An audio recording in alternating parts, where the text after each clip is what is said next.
Welcome to the podcast, ladies and gentlemen. I was a little thrown off the countdown on this one. It went 5, 4, 3, 2. There was no one. It just jumped to us. So, Brad, how you doing today?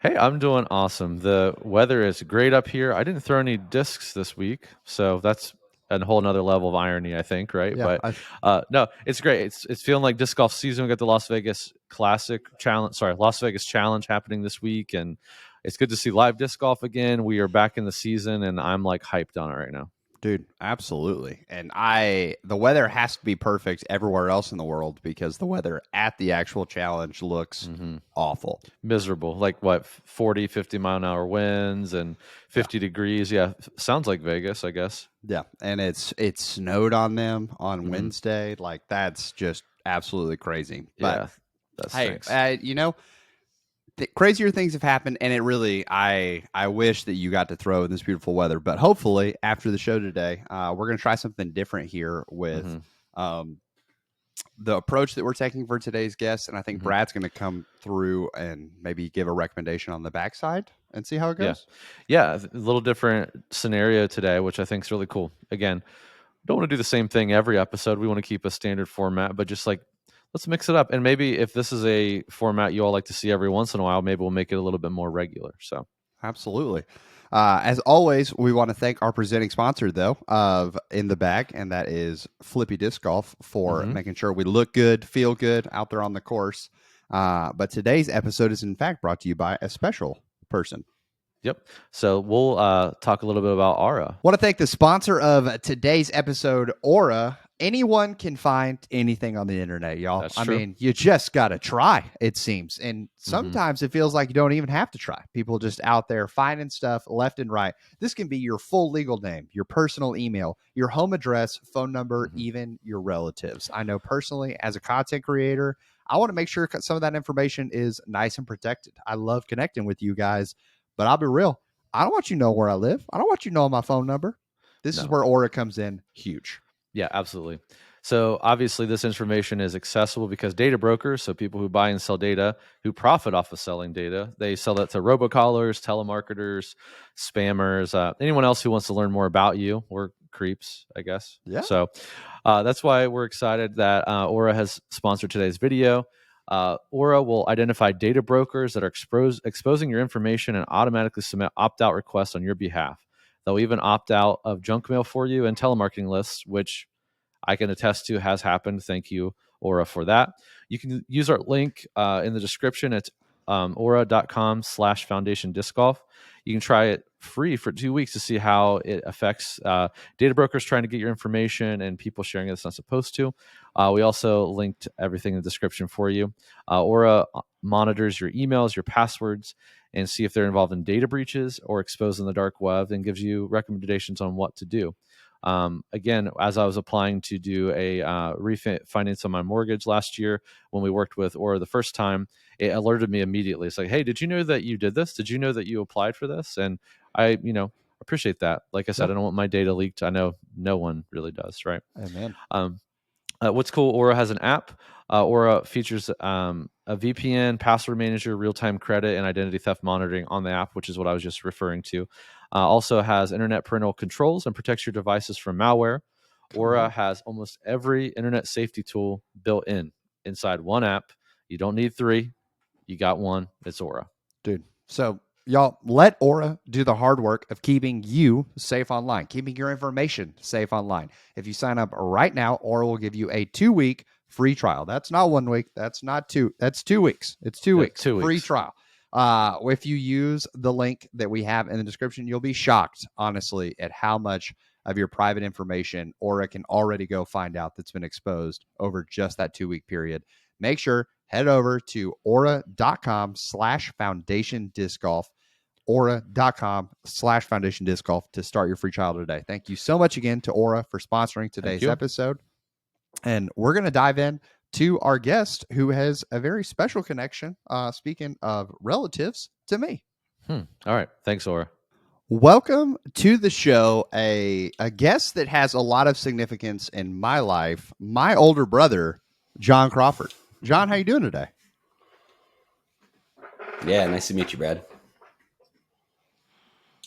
Awesome. It's glad to have you on. I've never met anyone in Robbie's family before. I know you were in your dad's office one day, Robbie, so I got to see like the accoutrement, if you will, of your dad's. I got to see that. But John, nice to meet you, man. So, fun fact about John. John is the one who introduced me really to disc golf about Yes. 11 years ago. Yeah, I'd say that's a good word so for it. he moved up to Indiana, got into disc golf there, I believe is like where you first got introduced. Yeah. And so just super exciting. Although now I play disc golf a significant amount more than you do. So, John, we want to get to know you and your game a little bit because that's what we're here for, my guy. So I spoiled it for how long you've been playing, but let's talk about like sort of your game in general. If we were to set you up on like an open field and you were to say, hey, this is how far I feel like I can get like a comfortable golf shot distance on both backhand and forehand, how far are you saying? Yeah, so like on a drive, right? Yeah. So I went out yesterday just to double check and used you just to help me out because part of this is I don't play as near as often as I would like. But I found I probably about driving 225 to 250 comfortably. Like I feel good, I can hit that. And then like really 250 to 275 is like got it. And then I hit one yesterday, I think with a little bit of tailwind that got like 290, and I was like crushed it, but super scary. And I tried to throw another disc super hard to try and match that distance, and it just turned over real far, just grip locked and turned over and was the wrong direction. So probably 225 is the safe, like, all right, I can take it easy, get my driver out there. Okay. And forehand, if I'm remembering right, because of an injury via Ultimate, not a lot of those, right? Yeah, not a ton. I'd love to get better at it. I just don't play enough to practice that shot, and so I'd rather try to throw a turnover backhand versus trust it. But sometimes I'll do it more for approaches than drives, really. Totally fair. Totally fair. Yeah. So that's distance game. We set you up with your beloved Wizards at 15 feet, 25 feet, and 40 feet. You got 10 at each station. How many are you making from each station? Yeah, 15 feet. Depends on how the round's been going, but let's say normal day.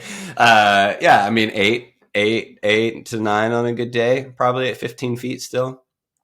Putting's like the one thing I get to do still in the backyard with my end of a cloth basket.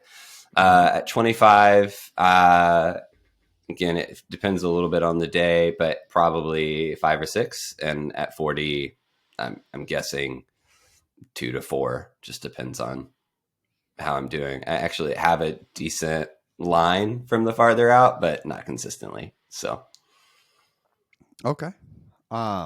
Yeah, that seems, I would agree in what I've seen. From these things. You play with me more than anyone else does at this point. So if I say something, and you're like, dude, that's baloney, you can say it. You can call me out. Yeah. Yeah.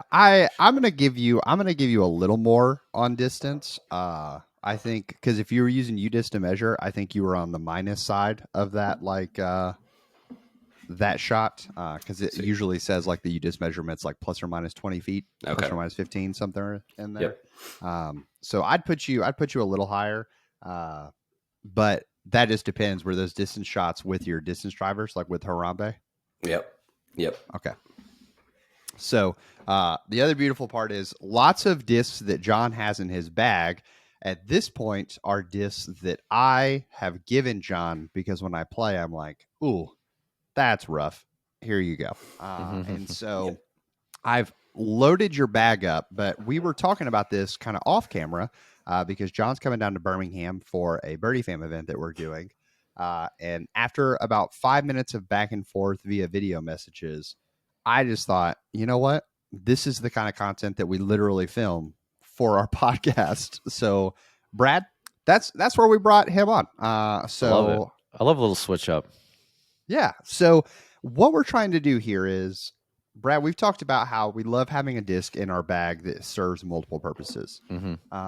And as I have continued to offload discs into John's hands, There are a couple discs that aren't listed here, but I've given him. And so, John, kind of give us the setup of like, what disc do you have on this list? Like, in terms of why we're going to walk through what shots you use them for, but kind of what was the heart of this list that you gave us?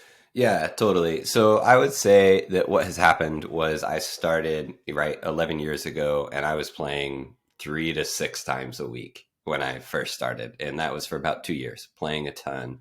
And then it has gradually gone down over those years to where realistically I'm playing like 3 to 7 times a year now, right? And so over those years, then I've started to remove some stuff out of my bag or things. And I think that what this is probably my simpler bag that has taken out some of my one trick pony disc that are more utility shots or one-off shots. And even there's 2 on here that I told Robbie the other day. I was like, they really probably need to come out of the bag.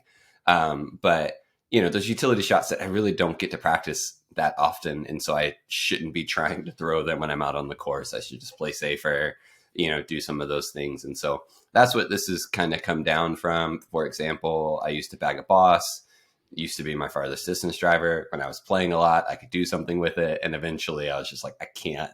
This rim is so beefy, it's uncomfortable, and I can't get it to do anything, you know, throwing a putter farther than this boss at this point. And so took the boss out of the bag, and some different things like that have kind of come out of the bag. And so this is kind of the simpler bag with 1 or 2 kind of one trick pony disc in there still.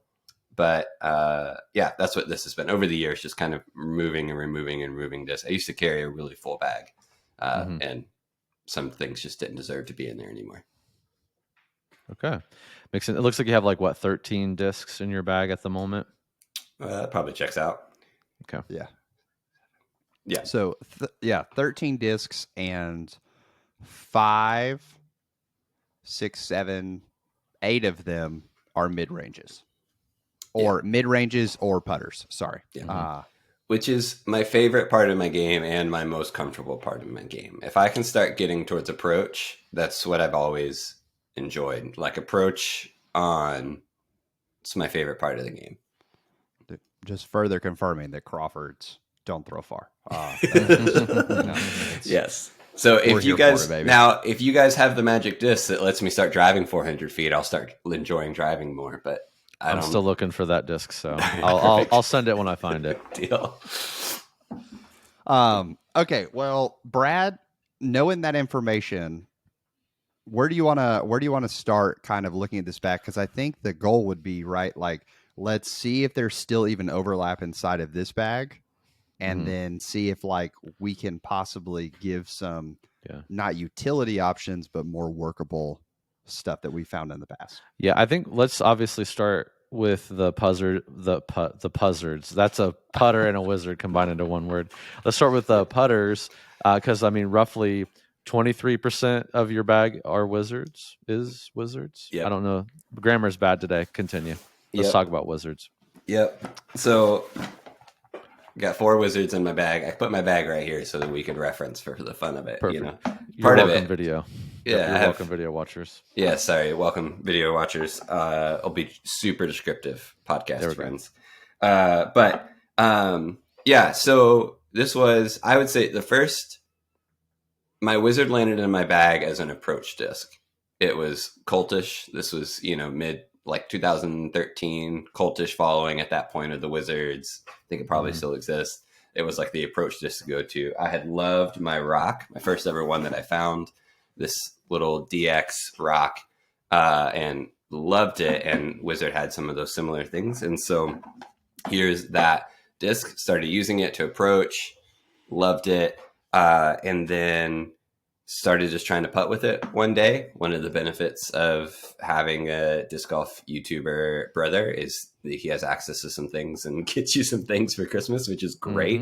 And so ended up with a stack.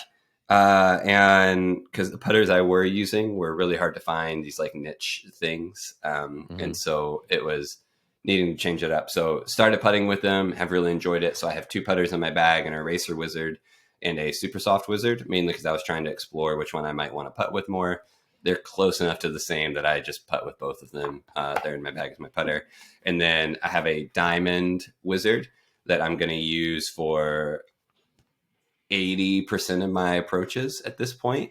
This is part of what I liked about my DX Rock, and eventually this is like, I like it's a little touchy. I can put it on a line. It can hold a line, do those things. Obviously this newer diamond can't hold an ante line as long, but I know how to work it and what that looks like. And so that, and then I still carry my original super beat in one. I used it yesterday for an ante around a tree that I needed to hold, and just I can put this on whatever line I want and it stay there. So at this point, I think it makes sense. Well, it's good. I mean, I think obviously Robbie talks a lot about subconscious confidence in a mold, and like I think you're really demonstrating that in your whole putter, like, you know, throwing putters and your putting putters. It's just nice to have like that, feels like home disc that's really comfortable for you to both putt, and, you know, the confidence of like, hey, I don't really have a forehand, but I know I can get this around the tree, and it feels just like all the other wizards I throw. So definitely valuable, and I think it makes sense. You don't just have 4 wizards in there just for fun. They all have very different things that they're doing for you. Totally. Yeah. And I think that subconscious confidence down to a like putting putter and your throwing putter being very similar. I want to highlight for lots of listeners, that's a very rare thing, like to be that deep in the subconscious confidence, because like even myself, I'm now putting with Lunas and I don't throw Lunas. I've thought about it. I've considered it, but like I have other throwing putters that work better for me. When I wasn't putting with Lunas, I didn't throw EMAG Judges. I didn't throw daggers. Like there's a lot of, it's okay. Don't force it is what I'm trying to say. Like if you love your putting putter for putting, that's okay. But if you have a different throwing putter, or if you love your throwing putter, definitely don't go the other direction and be like, oh, you know what? Like, I think I should start putting with Toros. That sounds great. Yeah, like I'm not going to putt with MVs or proxies. Yeah. So like that's just kind of the good example of that. But no, it's really cool. And I think what helps using wizards, like wizards are available in 800 billion plastics. That also helps as well. Yes, totally. Yeah. And they're readily available, because the cult following that you mentioned from 10 years ago is pretty much not there anymore. Like there are lots of Wizard fans out there. If you're a Wizard fan, let us know in the chats and the comments about it. But yeah. And this probably gets to that familiarity and that, and like I think what I'm kind of hoping to get into a bag in this season of like young kids, master student, like full-time working, all this thing. I'm really not going to get to play that much. And so a smaller bag that I'm familiar with, that I can trust the shots, is I think where I'm heading. And so that's where like that wizard game for me works, because like I know this disc, I can trust this disc, I can do that. Now, I will say I'm not as comfortable driving with it, like a real rip on it. But at that point, I typically just disc up to one of my mid-ranges anyways. But yeah, and I think that's kind of where, before I had more similar distance to you when I kind of like, not when I first started, but when I was playing a little bit more often. And I think that gap or that necessity for a throwing putter versus like a mid kind of like diminishes as your distance diminishes as well, or it's not as wide. So I get that. I mean, especially if you're talking about like your comfortability with your rock, which I want to talk about that. I don't want to skip over the pig. Obviously the pig's very important to some people on this podcast, but not to mention any names. So we'll talk about that in a second, but I would really like to hear what you like about your wizard versus what you like about your rock, and like because you mentioned that transition that helped you. So we'll talk about that in a second. Talk about your pig though. We're talking about approach disc. You love approaching. I'm going to guess maybe that the R Pro pig is maybe a Robbie C stamp.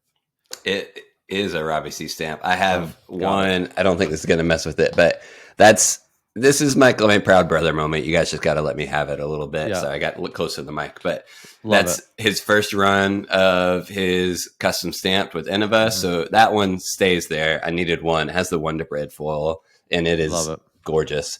And then, so I bagged it, but it also is because really what a wizard is not ever is overstable, really. Right. And it can it can flip on you really easy. It can hold an ante for a long time, finish a new one, but not.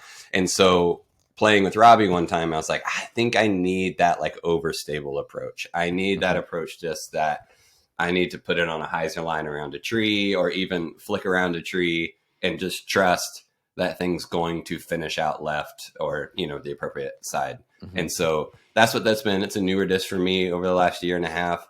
But I've enjoyed it because it's nice to have that really confident, like, here's a bit of a tricky approach. I need it to just kind of land, or maybe even I played it the other day for a skip a little bit. I played it to kind of let it come in hard and skip. And so, yeah. You know, as people know that listen and watch this podcast, I'm more of a zone guy myself, but I do understand like it's really the same slot, that necessity for a very overstable disc, one that feels comfortable to, you know, I don't backhand my zone, but I know a lot of people will backhand in forehand zones, but that forehand chip up shot, you need a little skip, you need to get around something that's very, very necessary for a bag, even a stripped down bag. I would argue that everyone needs that disc. Interesting enough too, that you probably like the R Pro plastic because very like almost not quite, but a racer-esque feeling. That makes sense why you'd maybe like that plastic too. Yeah, totally. Okay.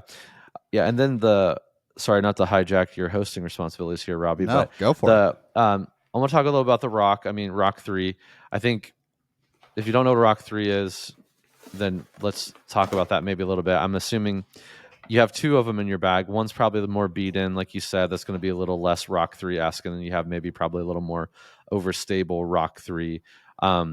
Before we talk about how they fly for you, I just want to know, like, what did you find feel-wise or comfort in the hand-wise that you're like, oh, I like the Rock 3 and I like the Wizard? What's the similarity? What's the connection there? Yeah, totally. So, I mean, Rock 3, and part of it was like the hype, right? So I was in the height of playing when the Rock 3 was released, and I already loved my Rock. I mean, my grandmother like emailed everyone at Innova trying to get me one before it was released, which was really sweet of her. She just didn't understand. But so that was part of it. But then I think it has that, there's almost a bead there. And I'm a big fan of the bead. I think people that are beadless are just crazy. I don't understand. Y'all are wild. I feel attacked. Continue. So it has that. It was close to the Rock, which I had already loved as my like go-to mid-range, and really I was approaching at that point with them as well. And so has that feel, and that's similar kind of there. But obviously then it's different. And so this is my go-to, and we'll talk about shots in a second. But if I'm that driving putter or that like driving mid-range, it's my Rock 3 all day. I need distance out of a mid-range. It's my Rock. Okay. Interesting. All right. And then, so the two there, tell us a little bit the difference between your two Rocks.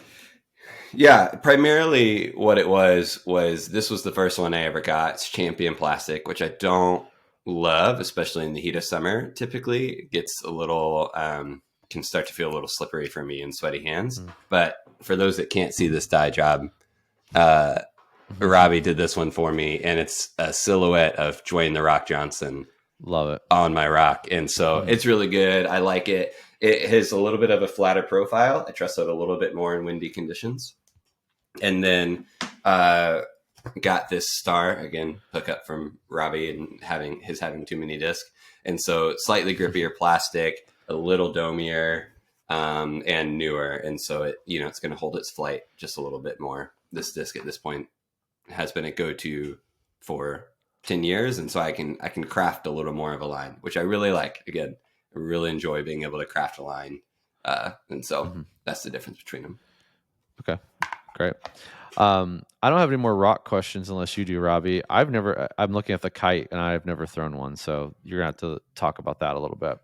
Yeah. The Kite is a disc that, like, the first time that I'd really started like getting the YouTube channel up and going, and John came down and played, and I saw him I pulled out the Kite in his bag because I was at that point where I was just fascinated by discs. So I wasn't even asking people like, hey, can I look in your bag? I was just like rummaging through their bag. So I pulled the Kite out and I was like, John, why do you have a Kite in your bag? And he was like, well, I mean, I've been throwing it for a long time. And I was like, that makes sense, because the Kite, I'm fairly confident, is out of production now. Old and of a mold, super understable.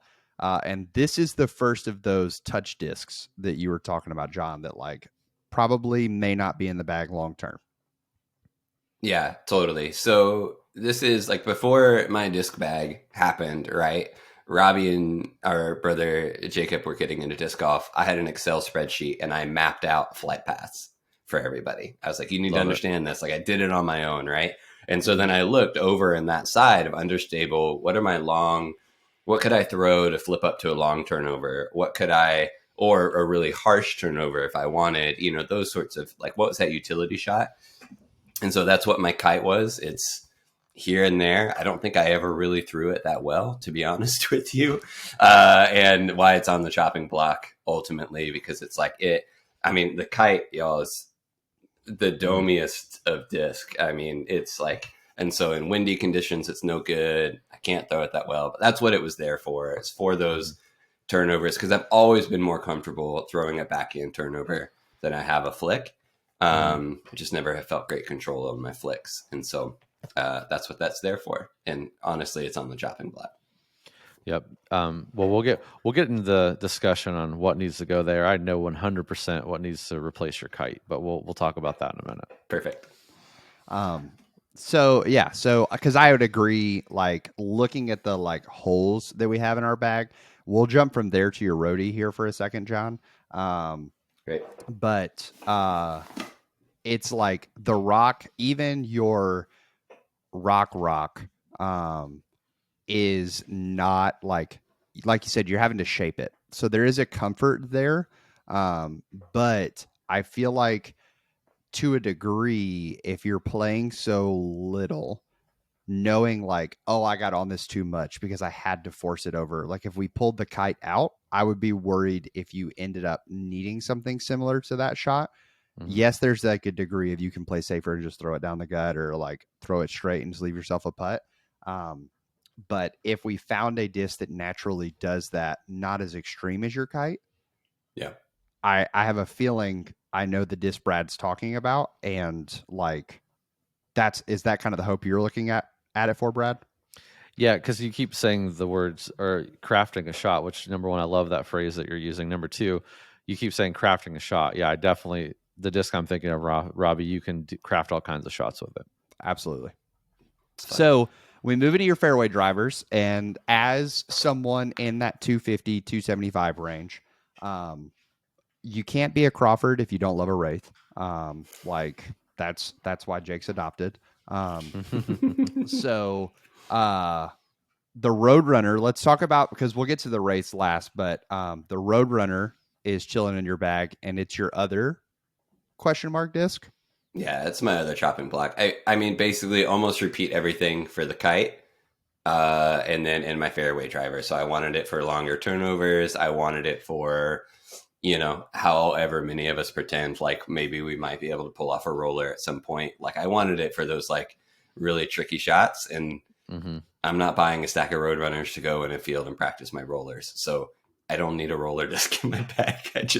I have no idea what it's going to do. It would be a guess. And so it's the same thing for the kite, hoping to have that, overstable. I could give it a sharp, I could give it a longer, but I don't throw it very much. I'm not very good at it. I really don't trust it. And so it's on the chopping block. Okay.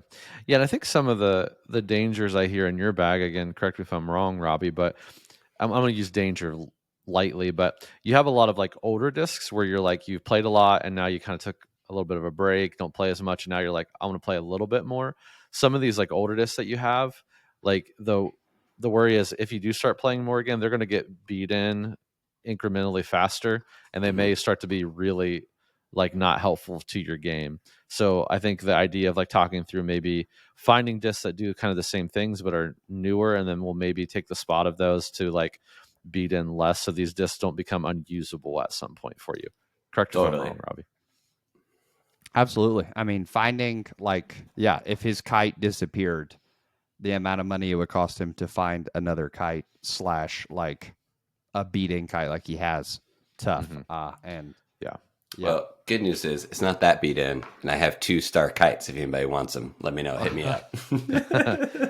Hey, be careful, because the people will hit you up. And hey, just side note, Declan, if you're listening to this, shout out, man. Thanks for the hex hookup. That was very helpful to Robbie and I in a hexless world that are not $8 billion. So Yeah, thanks a lot, Simon. yeah, So who is that guy? Okay, so let's talk T-Bird, because people can peg it based on the rest of the conversation. You are the Paul generation.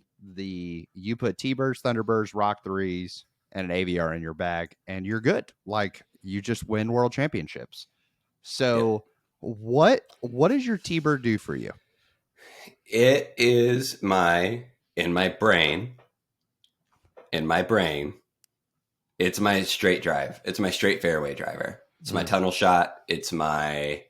It has some good bit of turn to it, but it is my throw it on just a bit of hyzer, let it go out straight, and it'll kind of do that. So that was the intention of it in my bag. I would say that it does it pretty well.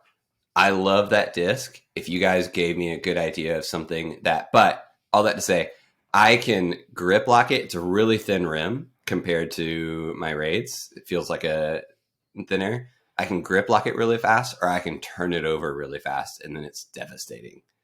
But something that I found in the last week and a half trying to gear up for Birmingham next weekend, I've been playing a little bit more, like 6 holes here, 8 holes here.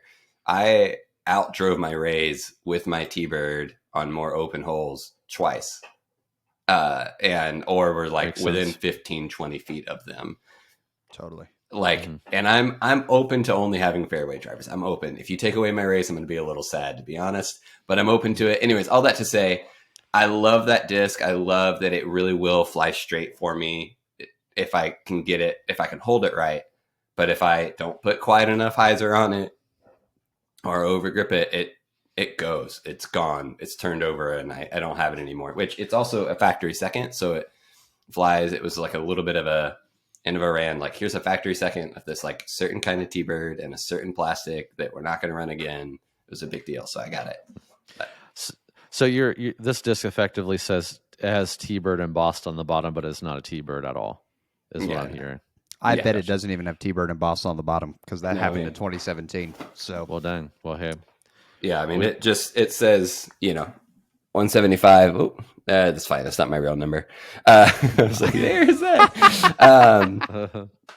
Yeah. So it just says that factory second, and I love the Pro Plastic, but I love this disc, and I was able to get this DX one that is super beat in to do some of the same work, but not really. It's probably too sensitive of a disc for how often I play right now, realistically. Yeah. But if I don't have this, I don't have a straight throwing. I use my Rock 3s in that slot too, my tunnel straights, because once I get to a rock and down, I'm really comfortable crafting my shots. This is what that's intended to do. Okay. So, man, I've got 2 great recommendations for you already. I kind of got I've got a formula now, Robbie. I think even cheating ahead a little bit to your distance drivers, and I promise you I won't touch your Wraiths. Yeah, great. Because I was just having a conversation with a Birdie fan member about this a couple days ago, who was asking about, like, he had waves in his bag or something like that, and he was like, I just can't quit the wave. I feel like that's an 11-speed driver, John. Okay. He was like, I can't quit the wave. Feel like I need to pull it out. And I asked him, I said, well, if you take that wave out of your bag, you've got a bigger bag. So if you take the wave out of your bag, what would you fill it with so that your discs aren't like flopping around? And would that cause you more shot crisis than if you just kept them in there as when the stars align, I see the rainbows in the clouds, I know that I'm supposed to throw the wave? Like, is that more helpful to you? And to me, I think that's where the Wraiths can stay. There's a comfort to them. There's a peace to them. Do I think you need to be throwing the Wraiths on a regular basis? Hopefully not, if we can give you the right disc in that setup. But also, Harambe is so beat in. A lot of discs that John has in his bag also, I know, because when I first got into disc dyeing, pretty much all of my first successes are in John's bag. That's awesome. So I think like that wraith doesn't even fly like a traditional wraith. Like I know I don't have a lot of distance, and the last time you let me throw him, it bombed because it was like, wow, okay. So the wraiths, I'm curious about the race, but I'm most curious about, we have the Roadrunner and the Kite on the chopping block, and Brad may have seen it too. Fascinated that those are on the chopping block, and yet we have a monster in the bag. Yeah. I mean, I'm a monster. Look at how strong I throw. I know what to do with that disc. Yeah. So, I mean, that disc, I'm trash at throwing it, right? Here's what it's there for. It is there for nostalgia. No, not even really. So here's the other part. A disc that's come out of the bag in the last few years, Excalibur. Okay. So right? 12 speed, same thing. I think it was 12. I forget what it was, but like, over there, I have no business throwing that. The utility that it was supposed to do, that it intends to do, and that I use it for once in a blue moon is I need to get this out 150 feet, and then I need it to go so hard left that there's no question that it does anything else. And so this bag was built when I was playing a certain course that had 3 holes on the water, and then one that drove in and had to go in at a tunnel all of a sudden. And so there were 4 holes in it. All of it, I was trying to stay out of the water and do that. So no matter what, this thing, doesn't matter what I do, grip lock it, I don't care. It's going to go there. That feels like a utility that's there. At this point, honestly, I'm more comfortable throwing on a strong hyzer at this point, anything, versus having to have that disc in there. So yes, it's also on the chopping block, but that's its utility. That's why it's there. Yeah. Well, and I think when you come down for Birmingham, I can just straight up trade you that monster for something like a cap wrap or something that is still going to do the same thing. But I have another suggestion for that too when we get into there. Okay. So let's talk race real fast, and then I am super stoked to hear the formula that Brad's got going and see what we're suggesting. Yeah. So talk me through the race. Basically, found this wraith, blue wraith. It's super beat in. And what you're talking about, this is something I've realized, is like, I have thrown your wraiths, Rob, being together sometimes, and I'm just like, I can't get this thing to go anywhere. It's so overstable. And I'm like, oh yeah, mine really are beat in. So I have this blue wraith that I found that is actually really flat compared to fresh out of the wraith. And so I trust it a bit more in the wind. It's kind of my go-to windier, what that looks like. And then this is the Harambe die that Robbie says, rest in peace, Harambe. Robbie did for me. It's just slightly domier, beat in, but I use both of them. They're my go-to driver. Even yesterday in tighter spots, I was using them because, again, I feel like I can kind of control them a little bit. But then also, realistically, I can throw them. I can release them on flat. I don't have the arm to release them on hyzer and have them flip, but I can release them on flat. They can take some of that strong turn and still have a finish left for me ultimately. And so that's my 2 race. That's what I do with them. It's also fascinating. You can just tell how old Harambe is because don't show the bottom of it because my legit number is on there. But like that die is literally sunk through the disc. Like if you look on the bottom of the disc, I'm sure you can cover that one up. But you can see how much of the die has come through, which is just a good sign of like plastic wear. So if you have discs that you can see that die on the other side, that's a good sign it's an older disc and that it's been doing its thing for a little while. So like an old sailor's tattoo. Yeah. Okay, so Brad, you got all the factors. All right. You are our disc trying expert of In the Bag. What vibes are you getting? What's the formula? Okay, first of all, expert is nowhere near my name on that. But we'll call myself the disc trying guinea pig. That's more appropriate to what I do here on this podcast. Okay. Let me explain theory super quick, and then I will give like actual disc recommendations. So I think what's really good about your putter section is you have a lot of like comfort there, and you have a lot of different shots in kind of like the same mold or same speed, right? And then we move up to your approach. You have really one approach disc, but for the type of bag you're working, I think that's perfectly fine. Because like you said, if you need something a little lengthier than a throwing putter, you're going to go to your rock anyway. So there's no, I personally don't think there's any need to like really crowd that area of your bag, like that approach. Mhm. Like, again, I would call the approach throwing putter area. You don't really have a driving putter per se, but your rock, your beat in green rock is kind of taking that spot. So I'm kind of thinking of those all in the same spot. What I'd also like to do is like maybe like your monster and even your roadrunner is bring those down in speed. Again, with someone that's throwing the distances that you are, I think that you're really not you're number one, the discs are not the discs that they say on the actual disc because they're beat in or older or both. And also if someone who is throwing like 250 is throwing a 10 speed or an 11 speed, they're not flying typically like the 10 or 11 speed is supposed to be flying. So I think if we bring those down, then you're going to see a lot more success. And to your point, you know, you threw your, did you say you threw your T-bird as far as your Wraith basically when you were playing the other day? Yeah. And I think that's a testament to like, it doesn't matter what the like flight number says on the speed. It doesn't equal more distance. It actually is probably less for someone like you and I. I don't throw like super far either, so that's kind of where I'm also rethinking my bag. So this episode kind of came in a very good time because what I'm actually do is I'm taking out. I had some like 10, 11, 12 speeds for specific things, and I'm actually trying to find those flights, but in slower speed discs, so I know I can maximize my distance and shot types and flight paths with those. So that's kind of how I'm thinking of your bag also. So let's go to your mid ranges first. Like we're talking about the kite area, right? Something you keep saying is more of like, hey, I like to like craft shots, I like to shape shots.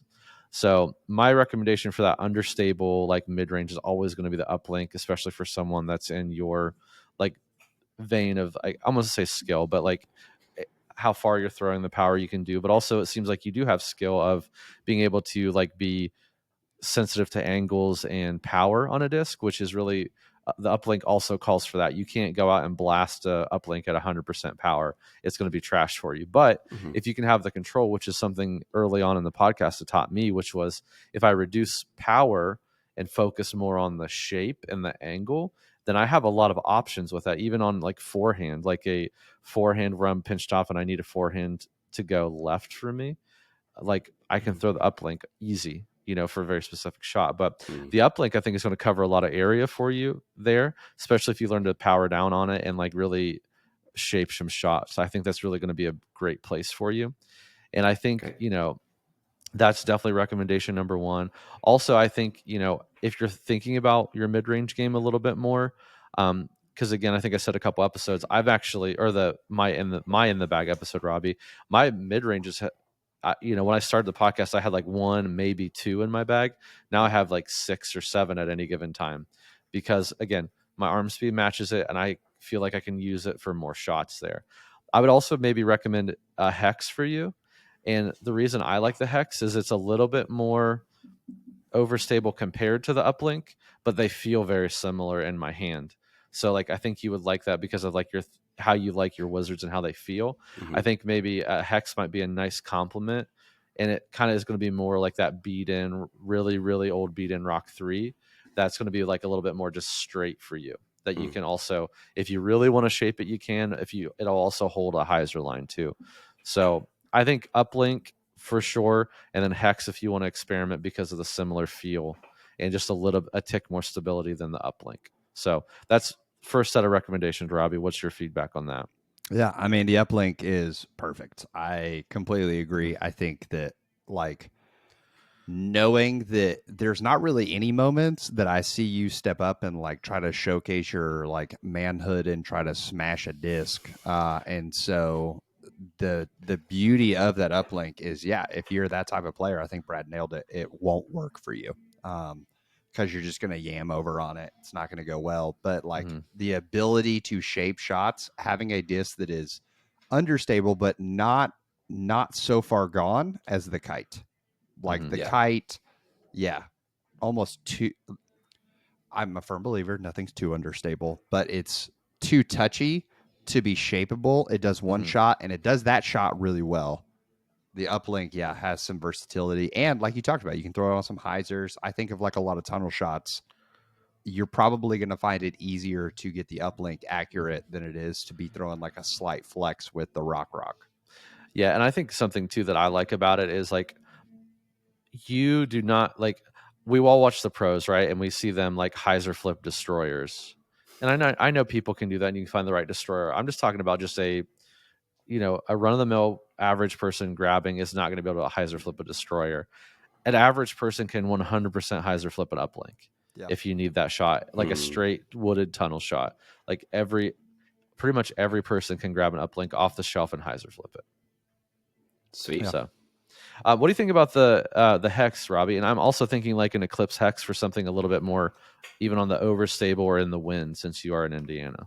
Yeah. So my only question mark with the hex would be from the comfort level. I think it would compete with his like beat in Rock 3 a little more.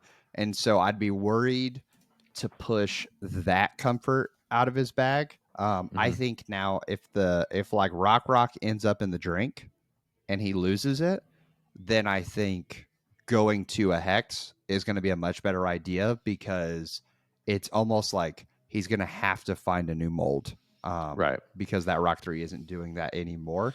So I think for the simplicity's sake, just adding the uplink at the start could be a good idea. Yeah. And maybe just grab a hex preemptively just to throw it Yeah. and see if you like it. And then, like Robbie said, if eventually you lose the Rock 3 or it gets too beat in, you're like, oh, I already threw this. This is kind of comfortable. I can start working that in. Yeah. Totally. And I'll gladly, while you're down here, I have hex. Thanks to Declan, we have hexes. So you can definitely try one while you're down Toss here. it a few times. Yeah, exactly. And I don't, and correct me if I'm wrong, Robbie, like for me, I always kind of have like a bench of like discs. I'm like, okay, like for my beat and vulture that I love, I have a bench. I'm like, okay, one day this vulture is not going to work anymore. I'm going to lose it. Dog's going to chew it up, whatever. And I'm going to need to replace that. I thought I lost it the other day, but I was not upset because I'm like, okay, I've got a bench. Yeah. I already lost my zone. I'm not going to freak out anymore about losing a beat in disc. Yeah. So, okay. No, I think that's good. Now let's go to fairway drivers. Yeah. And the last thing I'll say about the bench is that you and I have benches of beat-in discs that have gotten there a lot of the time. If you're playing 3 to 7 times like John, that's where you gotta that bench. I love what you said about try the disc out, make sure like get a feel for it now, so that when it happens, you could know where to go, kind of a deal. Yeah, so exactly. Okay, so my thought here on the fairway driver is, I'm going to say it, Roadrunner, T-Bird, and Monster all come out. Great. Okay. Not offended by that. Get rid of all the, no, don't get rid of them. Keep them for nostalgia's sake. And then your Wraith, keep it in there. It's really funny that you like have the Wraith. You're like, oh, I don't want to get rid of my Wraith. There's something about them. I'm like that with my Era. Like, I mean, the Era is a 10-speed, but I have like a factory second. What do they call the plastic? I'm Composite? blanking now. Well, I have a composite one, but the more like Star-esque plastic. I'm sorry, I'm drawing a complete blank here, but I have each of those, and my like Star-esque one is like more beat in, and then my composite one, after like throwing the other one in the wind, I'm like, I need something a little more overstable with the same mold. Realistically, I don't throw them any farther than I throw like my Grackle or my Vulture or anything like that. But there's something about like, these are my big boy like distance drivers. When there's a 500-foot hole that I'm never going to reach in my lifetime, I feel pull it out. I feel like I can with those discs. Like it's just like a confidence that makes no sense whatsoever. Yep. So I think leave your Wraith in there. So let's like look at that like area between your Wraith and then like your rocks and the uplink. I'm going to suggest a couple different things for you, and I think they can all do very different things. Number one recommendation is the Jackalope. I think the Jackalope can fit multiple spots for you. Like the Apex Jackalope and a lightweight is going to give you that turnover disc that's not going to roll over on you, but you can easily get it to turn over and carry, especially in a lighter weight in the Apex plastic. Also, the Apex plastic is a little more naturally understable in my experience.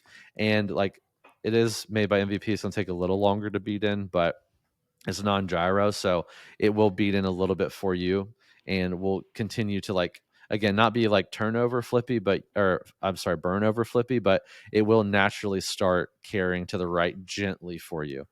And then again, you can also shape it pretty easily, which again is a theme for your bag too. So Apex Jackalope and a lightweight. The other, I would also add either a Jackalope and the Eternal plastic, which is more like Champion-esque plastic, in a heavier weight, because I have the same thing in my bag. My Apex is like lighter weight, and it is definitely easier to get to turn. I have an Eternal, which is a little bit more overstable plastic, and it's a heavier weight. So I'm kind of utilizing both of those factors to keep a very straight one. What I like about that one is it'll actually start turning a little bit, but it will have an overstable finish at the end. So it'll go like a flight path speaking, it goes very straight for me. And truthfully, between that and my Grackle, I can throw my Jackalope farther than I can throw my Era on any given day. I don't use it for that shot, so I don't ever think about throwing it that far, if that makes sense. But it kind of fits that like middle ground in my bag. I also like to forehand that, but I also like to forehand a lift, which is a very similar disc as well.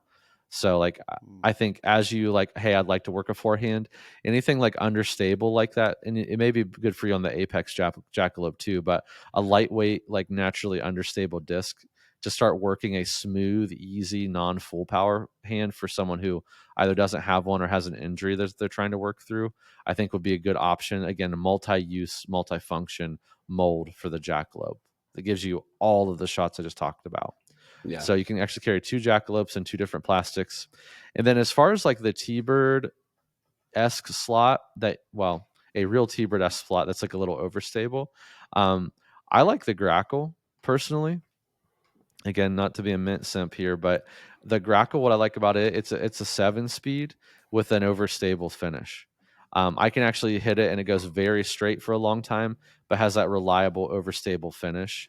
And if I do put it on hyzer, which is not my natural release, if I do put it on hyzer, it's very overstable. It has a very nice like overstable finish for someone of my arm speed. So I'd recommend that. And or if you really want to get in like the 10-speed realm and you want like that super beefy overstable disc, I would recommend the Vulture. That's always my recommendation there too.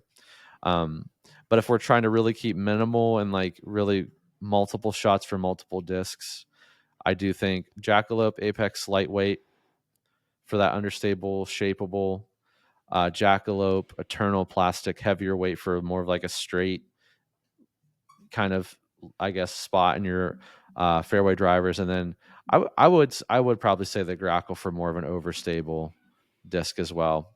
Or if you want to stay a little higher speed, I mean, you could do a Diamondback too. They're more like stable versus overstable. Yeah. I think what I would be most curious for is if he just had Jackalopes, would he miss that? Because it sounds like your T-Bird, John, it doesn't really have an overstable finish very often, does it? It's more just that I forget what Brad said, but like burnout, it burns out really easy. So it's really touchy. And so if I throw it flat or on the right hyzer, it will. So it's the shot that I'm trying to use it for. It's like when I hit it, I hit it. When I don't, it hyzers or it just burns out hard the other way. Yeah. Doesn't do the in-between very often, but when it does, it feels good.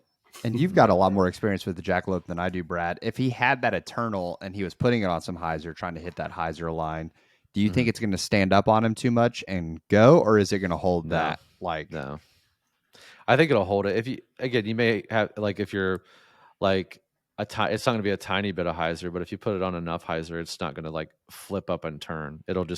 It might flip up a little bit, but that Eternal and a heavier weight, in my experience, it's a very moldable disc. So if you put on hyzer, it may flip a little bit, but it's really going to keep that hyzer line for the most part. And I love my older brother, but he throws everything on a nose bounce or a nose up air bounce. So I think it's going to add some stability to it as well to get it doing that. Both of my brothers throw their shots like that. So it's okay. Someday I'll have time to work on it. Until then, I just got to keep fine. going, you know? Hey, and that's where I think that's where I talk to people all the time about, like, if you want to change your form, understand it's an arduous task, that like you're going to struggle to do this. It's going to take time. But if you don't have the time, that's fine. Just work with what you got and pick discs that work for you in that slot. So knowing that you have that, like, everything's going to fly more overstable for you anyways, that's where I think, for simplicity's sake, if you knew, all right, the rock can't get there, it's a jackalope time. The uplink can't get there, it's a jackalope time. I think that might add the heart of what we're going for with that. Like, the decisions are easier. Yeah. So I agree. And then we can try, like, I bet with the monster we can find an overstable 7-ish speed instead of just trying to find that, like, neutral area that the grackle would fill. I bet we can find something overstable that could just pull the monster out anyways. The only question mark I would have there, it'll come down to kind of like having you feel some, John, is you've talked about, like, that big rim of the Wraith. The monster also has a ginormous rim to it as well. So, and you mentioned on your T-Bird with the smaller rim, sometimes that's what messes with you a little bit. So we've talked about this as well, Brad, the 7 versus 9 speed debate of, like, some people love them, some people hate them, kind of a deal. So that may be something we just have to experiment with, John, is like, or try the composite era. I mean, that thing's beefy. yeah, It's a 10 speed. So there's definitely some options. And like we said, in terms of replaceability, they tried releasing. No, they were maxes. I was like, I think they tried to replace new monsters, but they didn't. They were maxes. So the Juggernaut, you could be that guy. That's true. You could be that guy. And again, I think that's also such a utility use for me. I don't know if I need to replace it at this point. I'm better at that, like, just stronger hyzer line, you know, just really dipping down and ripping this way and get it to do what I need to. And the race could do that, like, for sure. If you put the race on enough hyzer, they're going to do it for you. Yeah. Most likely. So, well, John, if we got some jackalopes or an uplink to you, would you be willing to come back on for a future episode and let us know, did it actually help? Did it make decisions simpler? Yeah, totally. I'm definitely willing to try it. Awesome, man. Well, dude, good to have you on here, brother. Good to be here. Thanks, y'all. Thank you. Thanks for having me. Thank you for introducing me to really this entire podcast, and thank you for introducing me to disc golf years and years ago, because without you, Robbie C Disc Golf wouldn't exist. This collaboration wouldn't exist. Like, so can we call John the father of the In the Bag podcast? Or like the grandfather? The grandfather, yeah, like distantly removed. I'm here for it. Yeah, I like it. Step-Grandpa of In the Bag. Yeah, I mean, that's got to be the title or something, right? Like, we found the Step-Grandpa of In the Bag. Perfect. Awesome. Man. Well, hey, we appreciate you, and we'll hopefully chat with you in a reunion episode. Yeah, thanks, y'all. I appreciate it. All right, have a good one, man. Another one down. Man, yeah, I truly didn't even make that middle connection about, like, none of this would be possible without, It was a true mind-blown moment from you. I loved it. Come on. Well, Brad, always enjoy it. And this was very fun for me because obviously I know my brother, I know you, and it was fun to just kind of take a back seat and, like, all right, let's see Brad go. And you said no expert, but I think you really are mastering your craft. So yeah, those who can't do teach, I suppose. I trust me. That is the biggest consolation I gave myself in most recent video performances. So I feel that, my guy. Yeah, I hear you. Well, hey, I know this segment we typically talk about what's new in the warehouse. So there's not a whole lot going on there this week. It was a little slower. I think if you think about it, manufacturers kind of time that out. We do have some new things coming in. I mean, I don't know if for video viewers, look at that. We got some Robbie C merch. Yeah, Robbie C merch in the store. So make sure you check that out on foundationdiscs.com.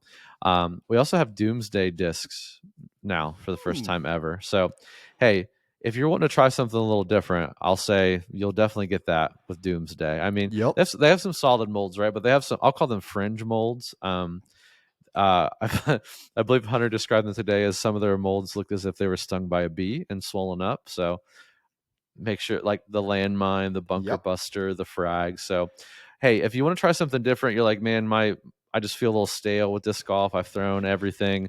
You've not thrown anything like these, so make sure you check them out. They're fun.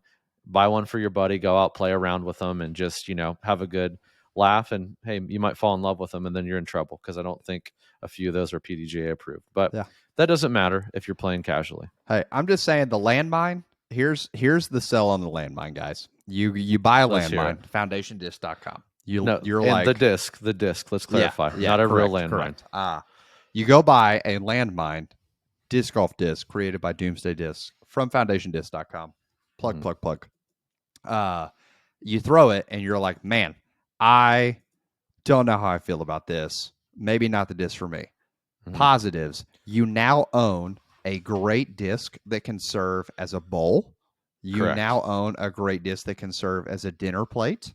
Or you can do what we did at our local shop for a little bit, and it makes a great candy dish that you can just set on your counter, fill it up with candy. And we talk about versatile discs on this podcast. Yeah. And what better way to make it both a disc golf disc and a decor item? Yeah. So I can guarantee you the landmine is one of the few discs in life that I can guarantee will have a purpose in your life if you buy one, foundationdisc.com. And you're and I mean we have some typical things too, like the Ledgestone drop just happened. This sold out pretty quickly. We do have a few left, so make sure you check those out. We have a few of the S line PDs, I believe, still. So make sure you check out the S line stuff. It's really good. I had the FD in my bag for a while, and I just didn't love it in the C line plastic. But I mean, this S line feels really good. That's one of my on the bench discs. I'm like, maybe that S line FD and a lightweight can be what I really want. That really neutral disc that I don't have to worry about flipping over, but it still flies pretty neutral for my slow arm. Dude, I had to ask because I got to feel the Ledgestone drop. The Nebulas don't have the crosshatch ink. No, I was very upset about that. Okay.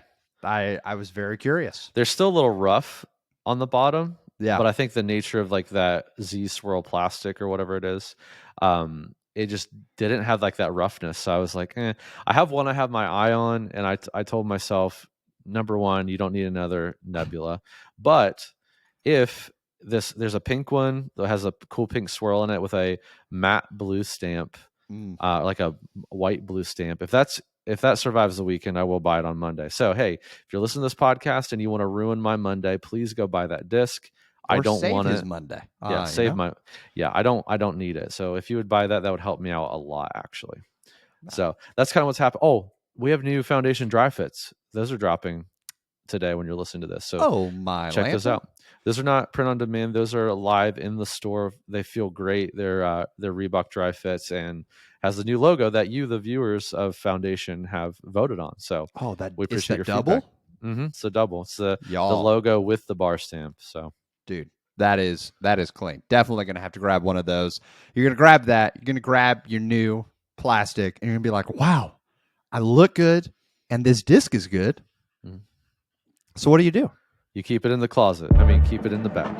We'll see y'all next week.